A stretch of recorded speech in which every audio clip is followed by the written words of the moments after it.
எல்லாருக்கும் வணக்கம். எனக்கு ஷேர் மார்க்கெட்ல 18 வருஷம் இன்வெஸ்ட்மென்ட் பண்ண அனுபவம் இருக்கு. அதனால ஷேர் மார்க்கெட்ல இன்வெஸ்ட்மென்ட் பண்றவங்கலாம் லாஸ் ஆகாம இன்வெஸ்ட்மென்ட் பண்ணணும். ஷேர் மார்க்கெட்ட பத்தி தெரிஞ்சுக்கிட்டு இன்வெஸ்ட்மென்ட் பண்ணணும் அப்படின்றதுக்காக இந்த சேனல உருவாக்கியிருக்கேன். அதனால நீங்க எல்லாரும் என்னுடைய சேனல சப்ஸ்கிரைப் பண்ணி உங்களுடைய ஆதரவு எனக்கு குடுங்க.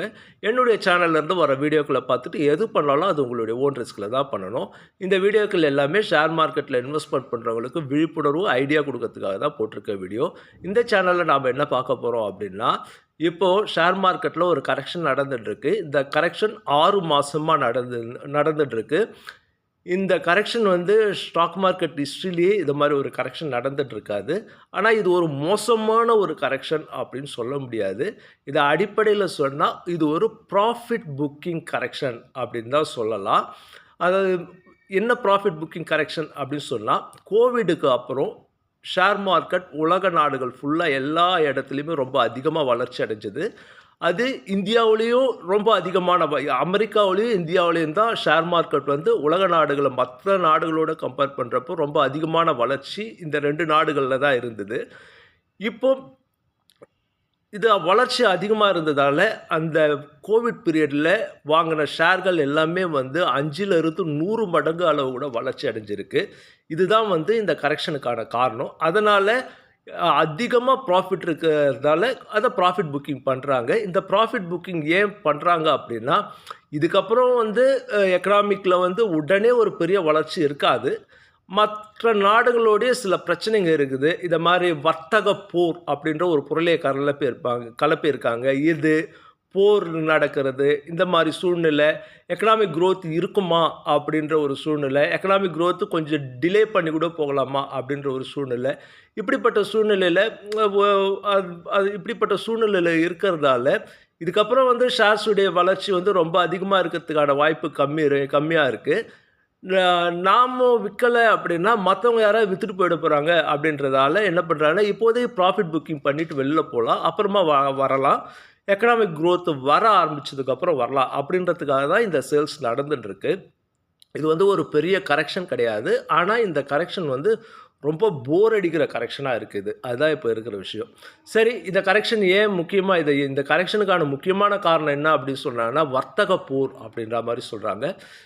இத குறிப்பா யார மையமா வச்சு சொல்றாங்கன்னா, அமெரிக்க அதிபர் டொனால்ட் ட்ரம்ப் அவர்கள மையமா வச்சு தான் சொல்றாங்க. அவர் இப்ப தான் வந்து எலக்ஷன்ல வின் பண்ணி அமெரிக்க அதிபர் ஆயிருக்காரு.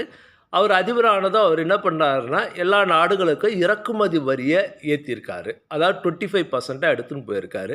இத தான் அவங்க என்ன சொல்றாங்கன்னா, டொனால்ட் ட்ரம்ப் எல்லா நாடுகளுக்கும் வர்த்தக போர் பண்றாரு அப்படின்ற மாரி எடுத்துட்டு வந்துட்டாங்க. உண்மையில அவர் வந்து வர்த்தக போர் கிடையாது. அவர் எத பண்ணாலும் அத ஒரு பெரிய பிரச்சனையா காட்டுவாங்க. அத தான் இதுலயும் பண்ணியிருக்காங்க. அவர் வந்து என்ன பண்ணியிருக்காருன்னா, வரி சீர்திருத்தங்கள தான் பண்ணியிருக்காரு. மத்தபடி வேற எதுவும் கிடையாது. இப்போ அந்த அமெரிக்காவுக்கு நெறைய இறக்குமதி நடக்குது. இதுல முக்கியமா தேவையான இறக்குமதி இருக்கும். சிலது தேவையில்லாத அன்வான்டட் இறக்குமதி, டிமாண்ட் அதிகமா கூட இல்லாம இருக்கும்.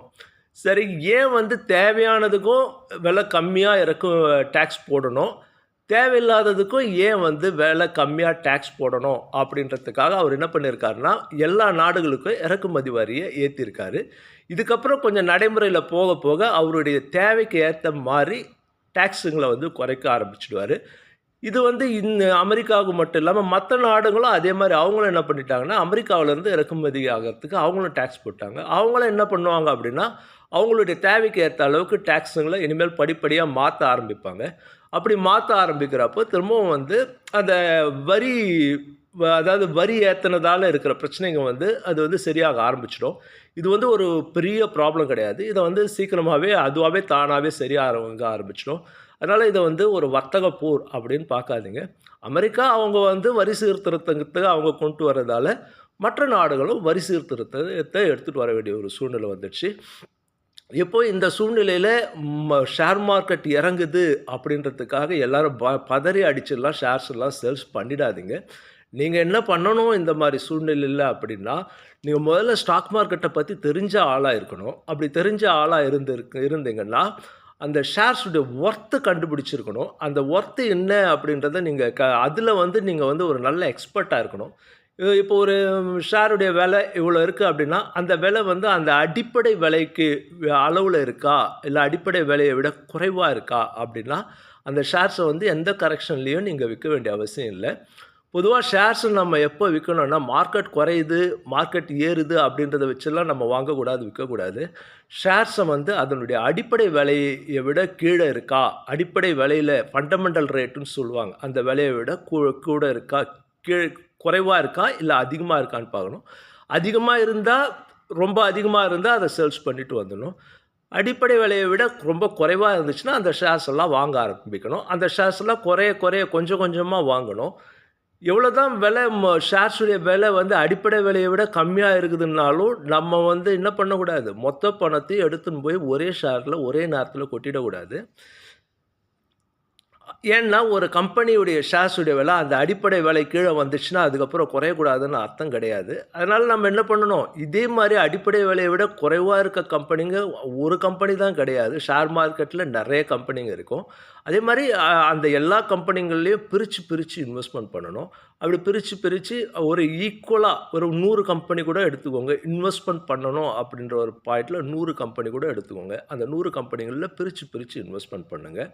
சரி, இந்த அடிப்படை விலையை எப்படி கண்டுபிடிக்கிறது அப்படின்னா, அந்த ஷேருடைய புக் வேல்யூ அப்படின்றது என்னன்றதை பார்த்துக்கோங்க. அதுக்கப்புறம் அந்த கம்பெனி வந்து ஒரு ஷேருக்கு ஒரு வருஷத்துக்கு எவ்வளோ ஏர்ன் பண்ணுது, இதுக்கு முன்னால் எவ்வளோ ஏர்ன் பண்ணுச்சு, இதுக்கப்புறம் அது எவ்வளோ ஏர்ன் பண்ணுறதுக்கான வாய்ப்பு இருக்குது அப்படின்றத பாருங்கள். அந்த கம்பெனியுடைய நிர்வாகம் யார் அப்படின்றத பாருங்கள். அந்த கம்பெனியுடைய பிஸ்னஸ் என்ன, அந்த பிஸ்னஸ் வந்து தொடர்ச்சியாக வந்து மார்க்கெட்டில் தேவை இருக்கா அப்படின்றத பாருங்கள். அதுக்கப்புறம் அந்த கம்பெனியுடைய பிராண்டட் வேல்யூ, அப்படி இந்த பிராண்டட் வேல்யூலாம் டைரெக்டாக கொடுக்க மாட்டாங்க. ஸோ இதெல்லாம் அடிப்படையாக வச்சு என்ன பண்ணணும் அப்படின்னா, ஒரு கம்பெனியுடைய ஷேருடைய வேல்யூவை நீங்கள் கண்டுபிடிக்கணும். அந்த கண்டுபிடிச்சி ஒரு உதாரணத்துக்கு ஒரு ரூ. 500ன்னு வச்சுக்கோங்களேன். அந்த ரூ. 500 வந்து ஃபண்டமெண்டல் விலை அப்படி நீங்கள் கண்டுபிடிச்சிருக்கீங்க அப்படின்னா, அதுக்கு கீழே இருந்தால் நீங்கள் வாங்க ஆரம்பிக்கலாம். அப்போ நீங்கள் மொத்தமாக ஒரே நேரத்தில் போடாமல் கொஞ்சம் கொஞ்சமாக வாங்குங்க. அதிகமாக வாங்காதீங்க. ஃபார் எக்ஸாம்பிள் ஒரு 10,000 இன்வெஸ்ட்மெண்ட் பண்ணலாம். ஃபர்ஸ்ட் டைம் இன்வெஸ்ட்மெண்ட் பண்ணல. இல்லை 15,000 இன்வெஸ்ட்மெண்ட் பண்ணலாம். அதுக்கப்புறம் ஒவ்வொரு முறையும் 25% டவுன் ஆகுறப்போ அதை கொஞ்சம் கொஞ்சமாக அதை இன்வெஸ்ட்மெண்ட் பண்ணிகிட்டே வரலாம். இந்த மாதிரி ஒரு சிஸ்டமேட்டிக் இன்வெஸ்ட்மெண்ட் பிளானில் நீங்கள் இன்வெஸ்ட்மெண்ட் பண்ணிட்டு வந்தீங்க அப்படின்னா, ஷேர் மார்க்கெட்டில் எந்த கரெக்ஷனுக்கும் பயப்பட வேண்டியதில்லை. கரெக்ஷன் அப்படின்றத நீங்கள் தான் பண்ணணும். ஷேர் மார்க்கெட் உங்களை பண்ணக்கூடாது. ஷேர் மார்க்கெட்டில் இருக்கிற கரெக்ஷனை பார்த்து நீங்கள் பயந்து விற்கவோ, அப்போ அந்த ஷேர் மார்க்கெட்டில் நடக்கிற கரெக்ஷனை பார்த்து நீங்கள் பண்ணுறவங்கள்ட்ட நீங்கள் ஷேர் மார்க்கெட் உள்ளவே போகக்கூடாது அப்படின்றது நல்லா தெரிஞ்சுக்கோங்க. கரெக்ஷனை நீங்கள் தான் பண்ணணும். அந்த ஷேருடைய அடிப்படை விலையை வச்சு நீங்கள் கரெக்ஷன் பண்ணணும். அப்படி பண்ணால் தான் நீங்கள் ஷேர் மார்க்கெட்டில் ஒரு நல்ல இன்வெஸ்டராக இருக்க முடியும். ஸ்டாக் மார்க்கெட்டில் இன்வெஸ்ட்மெண்ட் பண்ணுறதுக்கு பணம் இருக்கவங்க தான் இன்வெஸ்ட்மெண்ட் பண்ணணும். பணம் இருக்கவங்க அப்படின்னா நீங்கள் வந்து கோடிக்கணக்கில் இருக்கிறவங்கன்னு அவசியம் கிடையாது. உங்களுடைய சொந்த பணம் 15,000 20,000 இருந்தால் கூட அதை கூட ஒரு நல்ல கம்பெனியில் போய் இன்வெஸ்ட்மெண்ட் பண்ண ஆரம்பிக்கலாம். அடிப்படை விலை கீழே வந்தால் இன்வெஸ்ட்மெண்ட் பண்ண ஆரம்பிக்கலாம்.